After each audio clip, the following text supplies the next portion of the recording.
Welcome back to the channel and welcome back to another Greg Dennis review. Today we are inside the GAC Emkoo.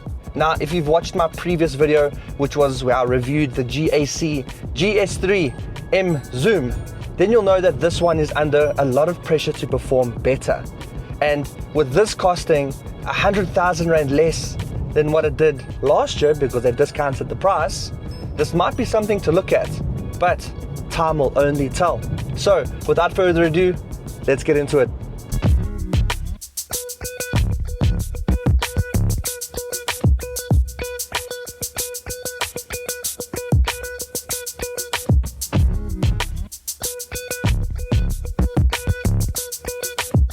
Okay, so the GAC Emkoo.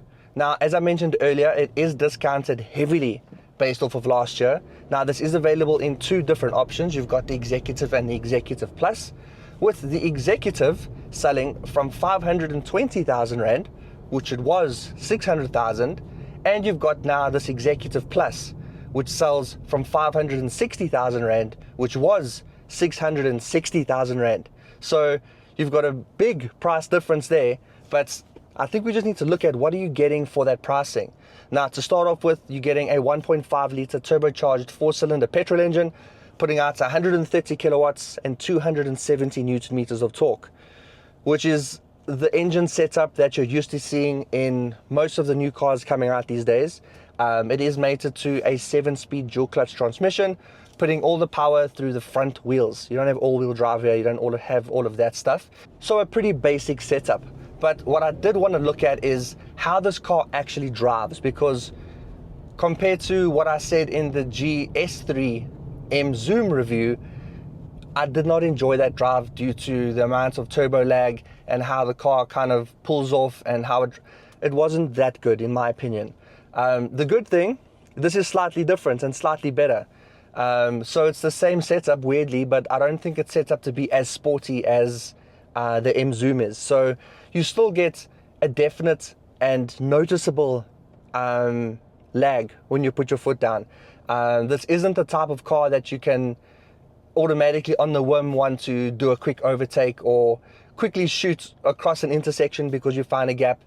You can't do that. Or I definitely can't rely on this car giving me the power that it has exactly when I need it, because I know that it's going to lag slightly. It's not going to pull off when I want it to, but just as people have commented on the GS3's video, they've said they drive the car and it's not that bad. It's something they've got used to. Now, for me, that's not something that you have to do. Is you don't have to get used to how a car drives. It needs to just drive the right way. Now, this is, like I've said, slightly better, but just take into account that you do still have a noticeable amount of lag when putting your foot down. Like here, foot flat. There's the car. There's a significant amount of lag here, but it's not that bad in the greater or bigger scheme of things. So that's why I've said this is a better car to drive, in my opinion, than the M Zoom offering from GAC. But this is more suited for families because it's much bigger. So you've got a lot of space, you've got a lot of practicality, and it's very comfortable. So you've got a lot of space in the rear seats here. You've got a lot of legroom. You've also got quite a bit of headroom. You've also got USBs in the back. Well, you've got one USB in the back, but it's a USB Type A. It's not the new USB Type C. And giving you all of this space and light is this huge, massive panoramic sunroof. It's not an opening one, but it's just one big glass pane that opens up the roof to give you all the light that you need to make it feel a lot more bigger and spacious here.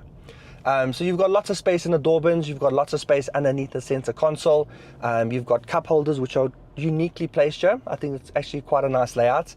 And you've got nice storage underneath the armrest and lots of space in the boot. This boot is pretty moderately sized. It's not a small one by any means. And you do have a spare wheel in case you need it, so you don't have to be hassling around with a tire repair kit. And then what cool stuff are you getting as part of your big discounted price now? So in this Executive Plus model, you're literally getting everything in the kitchen sink.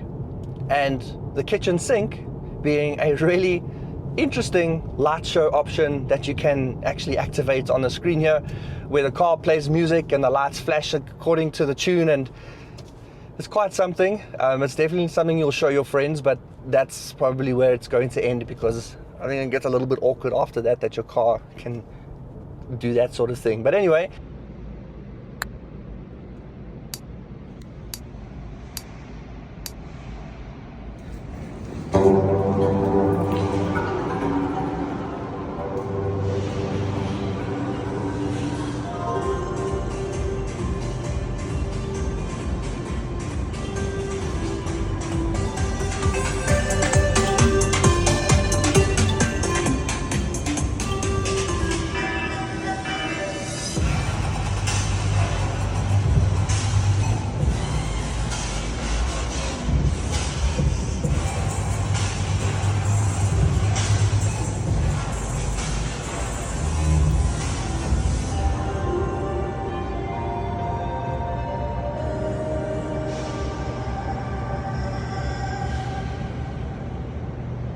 that's the kitchen sink, but with everything else here, I'm getting a digital display for the driver. I'm getting a huge infotainment here with wireless Apple CarPlay, Android Auto. I can see my 360 cameras. I can do all of my settings.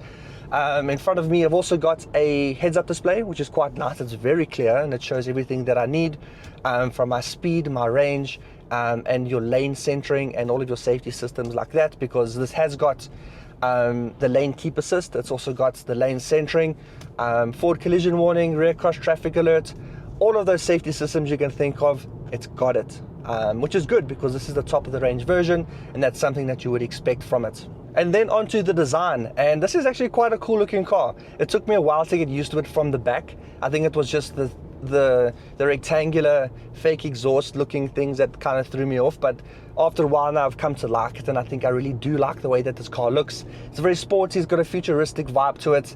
Yeah, I mean, lots of shiny bits up front, a very angular front end, and very sharp and direct lines, and you can see that that's part of now the GAC design language that I've picked up, especially looking at the M zoom. And also from the back, also very sharp, very pointy, and the rear tail lights are probably my favorite thing about the design of this car, because again, they give you this X looking vibe to it, and just the LEDs themselves look really nice and crisp and clean. So at night it definitely stands out, especially when you've got some of your ambient lighting going on around on the inside here. And then speaking about the inside, lots of soft touch materials. It's a good place to be sitting in. Lots of wrapped elements, not that any of this is real leather, but it is wrapped really nicely. You've got contrasting red stitching, just giving a little bit of a sporty vibe, even though that it's not. Also stitching on the steering wheel, a nice leather steering wheel. I'm not too sure if it is leather. I'm going to give it the benefits of the doubt, but a very nice design. A nice cool center console with a little bit of some sort of little designy elements to it, which is much better than gloss black. So I do prefer how this looks, so that's a big win. Wireless phone charging, and lots of little cool design elements that I've picked up around you, like little circular elements with your ambient lighting in it. So it just elevates this interior slightly just to make it look a little bit different to everything else that's out there. So very cool, comfortable seats. I love the design of them, the stitching, the GAC logo in the headrests. It's a really nice place to be. It feels premium, and I think it feels like the amount of money that you're having to spend on a car like this. But some negative elements for me on the interior is just around the build quality of some things. 90% of this interior is very good. It's strong, it's not rattling, it's not moving, but the bits that you are needing to touch, like your temperature, your actual temperature kind of like button or switch, it feels a little bit cheap because it moves around and it creaks slightly, so that's not the best feeling. And it's kind of mirrored on this side to here, but this side doesn't do anything. It's just a design element, but it's also, it just shakes and creaks, and it doesn't feel good at all. And the sense one here, so if you're going to get this, don't play around and fiddle with those too much, because it might feel a little bit strange, but the rest of this interior is very, very nice.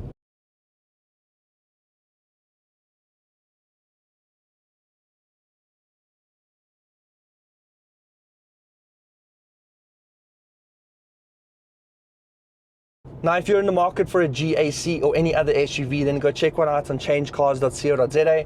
They're a website that sells new and used cars, but the best thing about them is that they vet and check every single dealership that sells cars on their website. So they're always in control of the cars that you're buying and the quality that you get from any car purchased through them. A great thing about their website is that there's also like a hub for everything automotive. So you can go and watch car reviews, you can read articles, you can do financial things like seeing what you can afford per month, and you can bring them quotes from dealerships that aren't on Change Cars, and not only will they match the quote, but they'll beat it too. So go check out changecars.co.za. They're also a proud partner of Greg Dennis Reviews. Go car! There we go. All right, I'm up to 60.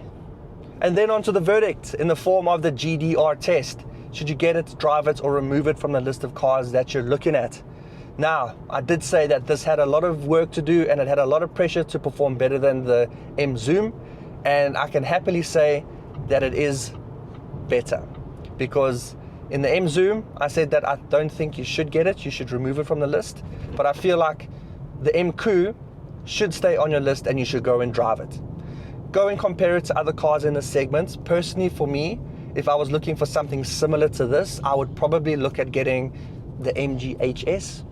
I feel like the design is also on par. It looks good, it looks very modern, very similar interiors, but it just drives slightly better, and the pricing is pretty much bang on for this one here. And if you want to spend a little bit more, you can get a 2-liter version of the MG's engine as well. So that's what I would recommend personally.